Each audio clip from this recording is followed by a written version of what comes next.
In February, when the power came back on, that was the last significant usage of the grid that I had until July 4th.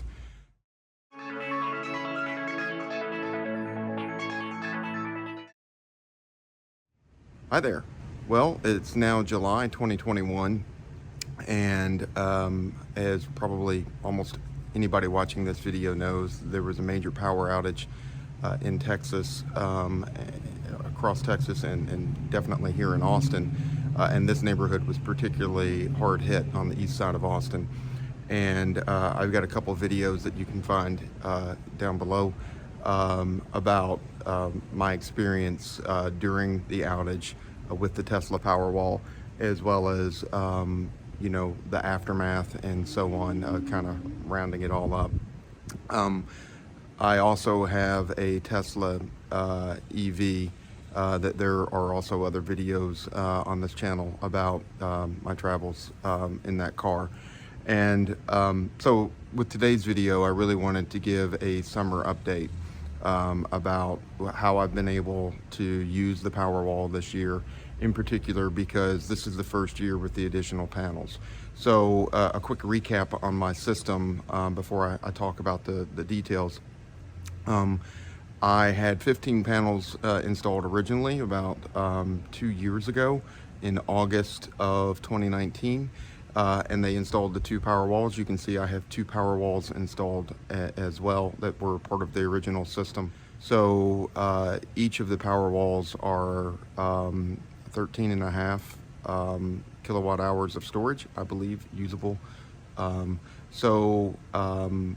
That basically is 27 kilowatt hours of storage that I can use. And my goal in the system is to live as clean as I possibly can, particularly from an energy perspective. So what I'm trying to do is produce my own clean energy and know that I'm using just the energy that I've produced myself and that I know is clean, and not using offset mechanisms or whatever, where, who knows where the electrons really are coming from. If I do use power from the grid, I do use the green energy program. So in theory, the energy that I do happen to pull from the grid is from Texas wind power and other clean sources. But again, I'm trying to be self-sufficient and know that the energy I'm using is clean, both for my home purposes on a daily basis, in addition to my transportation with the car, at least for daily use around town. Obviously on trips I'm using the supercharger network and other sources. But another great benefit of the Tesla Powerwall is that not only am I able to store the energy I produce, but it also acts as a backup. So the power goes out and I've got it 100% full. That means I've got 27 kilowatt hours of electricity that I can use, which, for my usage at different times of the year, that could be 3 or 4 days if I'm really frugal with it in the wintertime. And in the summer, that's basically a full day's use, even with the air conditioner and so on. So going into the details of the performance. So in February, when the power came back on, the Powerwall automatically started pulling down electricity from the grid to give me backup power in case the grid went back down. And that was the last significant usage of the grid that I had until July 4th. On July 4th, I had a friend in town, and I knew that they were going to borrow my car, again, which is an EV, and the car didn't have much charge in it. We'd had a series of cloudy days, so I'd been avoiding charging the car, which uses significant electricity. And so it was also a string of hot, cloudy days. And, I basically needed to use the grid to charge up the car because of timing reasons. That person doesn't know Austin very well. And I just didn't want them worrying about, whether there was enough charge in the car or whatever. So I just bit the bullet and, turned the car on and charged and, knew that it was going to have to pull from the grid. And also, I wanted the house to be comfortable as well, with people coming to visit. And so I tend to keep the house a little bit warmer, using the electricity less. But other people like to be in a house that's cooler. I'm pretty comfortable with it being 78, 80, even 82 degrees Fahrenheit. A lot of people prefer their house to be 72, 75, whatever. So on that visit, I was like, what the heck? I might as well just, turn up the air conditioner and charge up the car and, have everybody be comfortable and have the car really full. So that was the first significant usage of electricity from the grid since the February outage. Now, there were a few times in June when I did use electricity from the grid. Both of those I consider special circumstances because they were essentially mistakes that I've made with charging the car. So again, I'm trying to charge the car on days when I'm otherwise pushing to the grid. So in the afternoon, after I've already filled up the battery, and I know the car has room to charge, and maybe needs charging. So I'll turn the car on. I'll tell the car to start charging, and instead of sending power to the grid, I'll put it into the car. And because it's not programmatic, often what happens is that I forget about it, and I may let it charge for 3 or 4 hours, and it's pulling from the battery. And so instead of me starting the evening with 100% or 90% charge, I may be starting the evening with 50% charge.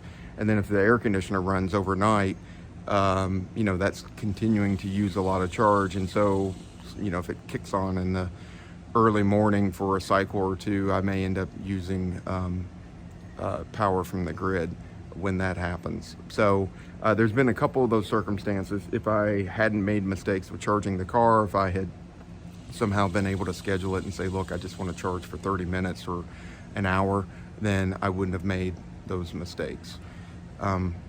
Another thing I'd like to talk about is the weather this summer. And of course, it's still July. I mean, August is really the big hot month in Texas. But despite the crazy heat wave that's been throughout the western U.S., what that's meant for here in central Texas is that we've actually had a cooler summer. It's been really kind of weird and a big departure from previous years.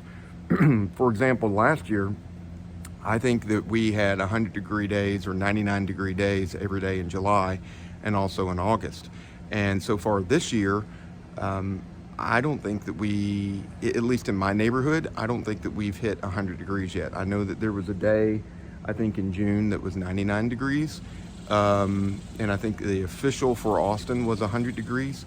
But my neighborhood stayed 99. I never saw it hit 100 degrees.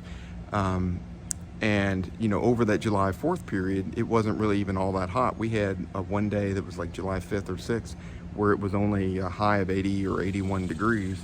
And, that's ridiculously cool for July in Austin.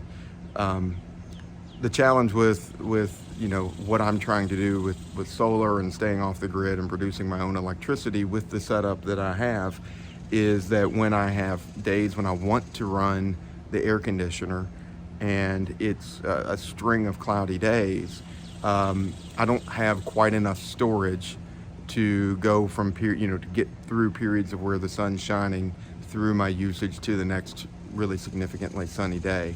For example, if there's a string of days where it really is very cloudy, but yet it's still hot enough that I feel the need to run the air conditioner. On a typical really sunny day like today, it could be sunnier, but it's still a pretty much a full sun day. Throughout the middle of the day, I usually have a production rate of 5 to 5.1 kilowatts, over any given period of time while the sun's shining. On days when it's really cloudy, I might only get 2 to 2.5 kilowatts of production, in the middle of the day. And then there may be periods of extreme clouds where, the production stops altogether, or more usually it's down around 1 kilowatt. So on those days, I may only, in the summer, I might only collect, 12, I don't know off the top of my head, but 12 to 15 kilowatt hours over the course of the day. So that's only 50% of my storage capacity right there in the Powerwalls. On a sunny day like today, where the sun's been shining all day long, in the summertime, where we have long, from 6 o'clock in the morning to 8:30 in the evening sunshine, I'll probably collect 32 or more kilowatt hours of electricity, which is more than what the Powerwall can store. But if I have a number of days where I'm using the air conditioner, and the air conditioner, when it kicks on, usually pulls about 3 kilowatts of power over however long it runs. That can pull down the stored power pretty quickly. And when I turn on the car charging, the car often will pull 7 kilowatts at any given time. And of course, if both of them are running, I'm pulling about 10 kilowatts. And then of course there's other ambient usage of whatever, the refrigerator running and lights on or whatever that may be going on in the house. So, I can drain the system pretty quickly if I have all that load happening at any one time. All right, well, that's all for now. Don't forget to click like and to subscribe to the channel, and leave me a comment if there's something you want to talk about, or you have ideas or requests for videos you'd like to see about the Powerwall, solar, or electric vehicles or electric vehicle charging, whatever. Shoot me a comment, and let's have a conversation on this. So thanks for watching, and so long for now.